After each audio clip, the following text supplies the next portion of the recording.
What is up, you gorgeous, fabulous creatures, and welcome to the No BS Weight Loss Coach. As always, I am so grateful to have you here. Thank you for all your love, support, shares, tags, everything. I am so grateful for. So please make sure that you send me a message after you listen to today's podcast and tell me what you think. Today we are talking about how to follow through with those fancy ass New Year's resolutions that you were so happy to make on Jan 1st. You're like, this is fantastic as you're clinking your little glasses together of champagne. It's fabulous. Let's make some resolutions and we're all over it. I'm going to lose weight. This is going to be my year. 2023 is all about the year of me. And yet here we are. It's not too far in, people. We're just about to hit, for me at the time of recording, 2 weeks in. But for most of us, nothing actually changed when 2023 clicked over. So let's start today with the fact that 2023 has arrived and possibly for you, nothing real has changed.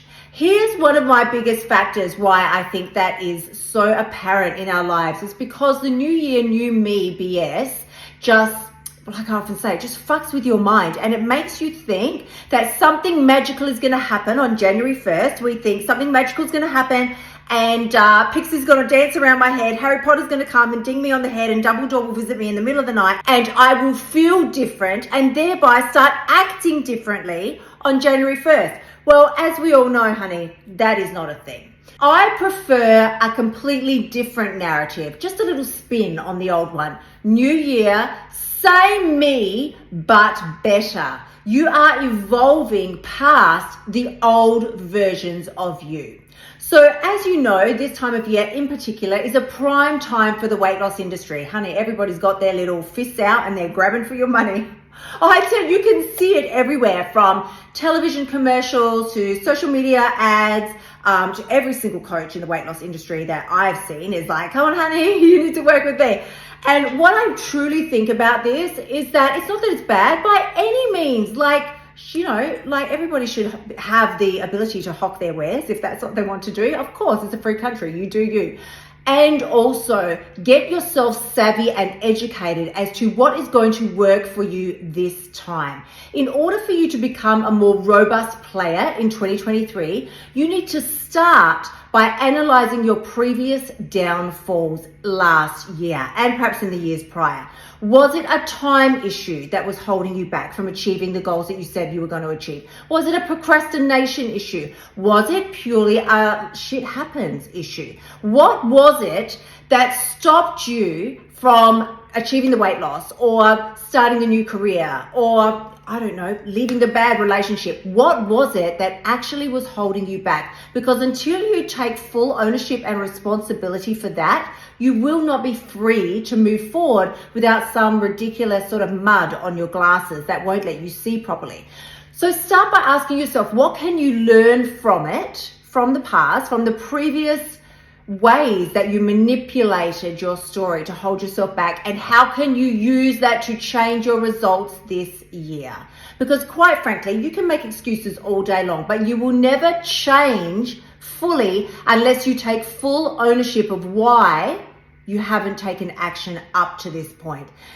And I really do want to take a second to talk about that and emphasize that, because I know for me, procrastination has been such a massive fucking issue in my life for many years, that this was the year that I decided to tackle that head on. I'm one of those people that it's not, look, let's be fair. It's not literal procrastination in that I just sit there watching Netflix and refuse to do the tasks that I've set out. I will stick my head in the sand and do tasks. I'm always very busy, but I'm not doing the tasks that are most relevant or that are the needle movers in any given situation or on any given day. So like I said, what that will do is that will allow you to continue to feel busy and productive without actually getting the results and the outcomes that you want. Then you stay frustrated and wonder why you're exhausted and tired and feeling drained, because you are not being true to the fullest version of yourself. You are almost carrying out a side hustle with your own life. Your life is waiting. It's waiting for you to step up and step into it and fully own it and execute it to the fullness of its ability. And you're over there with some funky little side hustle, keeping yourself busy and thinking that surely if I just run around in circles over here, maybe I'll magically get the result that I want in my life. No, honey, that is not a thing. I am just assuring you right now, that is not a fucking thing. My biggest recommendation that I have for you this year is to focus on, this is gold, absolute gold. Focus on your bounce back rate.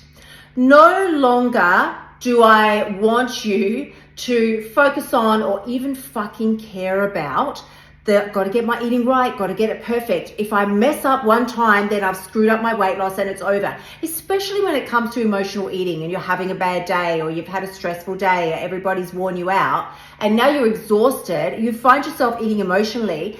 And what we do as emotional eaters is our bounce back rate in general is nil to non-existent. It's so low, it doesn't even register on the Geiger meter of bounce back rates. It doesn't even register. If your work or friend culture is to party all weekend long and just eat, it's Saturday, it's Sunday, it's Friday, it's Tuesday, we should eat. What could you have done in those scenarios to bounce back quicker? And what I mean by this, be very, very clear.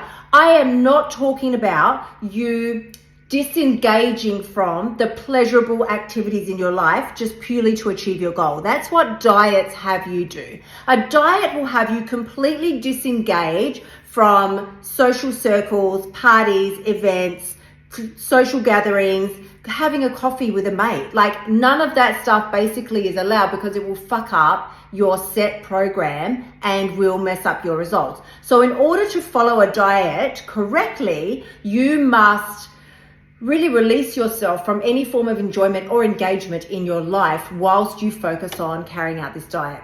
What I teach that is so different when I talk about the 5 eating codes, which I frequently do throughout this podcast and all the time in my lives and on social, the 5 eating codes allow you to eat intuitively in a manner that's intelligent, in a way that isn't going to disrespect your body, and use all of this to achieve not only the weight loss goals that you have and the aesthetic body goals that you have, but also you can use all of these to achieve any goal that you have in your life. So when it comes to, like, we've just come through the Christmas period, the holiday period, the New Year period, and now here we are. And listen, let's just be very real. Easter's around the fucking corner, honey. That Easter bunny's got his little fluffy tail. He's about to jam it through your front door. So you need to get ready because the next round of an eating festivus is about to land on you. So your bounce back rate at this stage is what you want to focus on much, much closer than any level of perfection performance when it comes to the foods that you choose to eat. What's going to get you to your goal is not you having perfect eating. That's not what's going to get you to your goal. What will get you to your goal is you focusing on your bounce back rate. What I mean by this is you should be able to and are entitled to, and it's a normal human experience to want to engage in family events over a holiday period. Go out with friends and enjoy eating, drinking, partying, indulging in the parts of life that make it so special and magical. You shouldn't have to miss out on those things just to have a body or body type or a certain weight on the scale that it is that you think you want. What I'm telling you here, and the way I have approached this now, and most especially this year, and found this to be a tremendous game changer, is to no longer deprive yourself of those magical moments in life, but rather shift the focus to your bounce back rate. How quickly are you going to get back onto your regular routine after that event is over? Because if it's going to take you 5 days of 5 days of self-loathing and then you're like eating your face off all weekend before you can start again, quote unquote, next Monday, then that is a bullshit bounce back rate. Your bounce back rate at that stage is very fucking poor.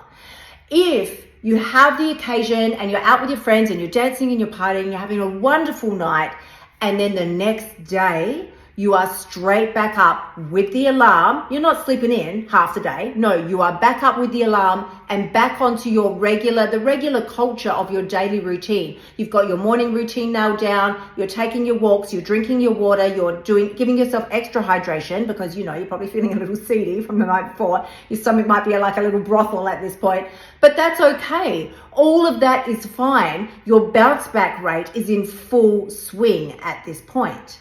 We are not wired for self-control, and nor do you want to be. You want to be able to experience the parties and the moments and the birthdays, and you want to be able to have the cake, make the memories. But what is your bounce back rate? You're never going to evolve past the previous versions of yourself if you refuse to take responsibility for them. Remember, habits are not a magic wand. They are a ripple effect. You're not going to change overnight just because you decide that you want something different. You have to make small incremental changes that will have a ripple effect as they join together to create a network of change over the coming year.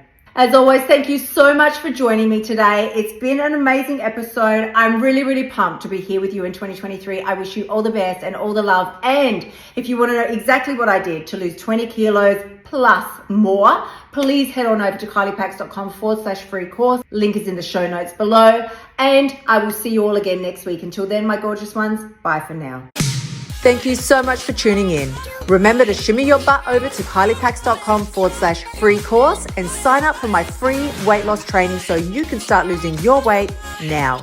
You'll also find helpful notes and resources in my past podcasts that will help you lose your weight without the BS diet drama. I'll see you next week.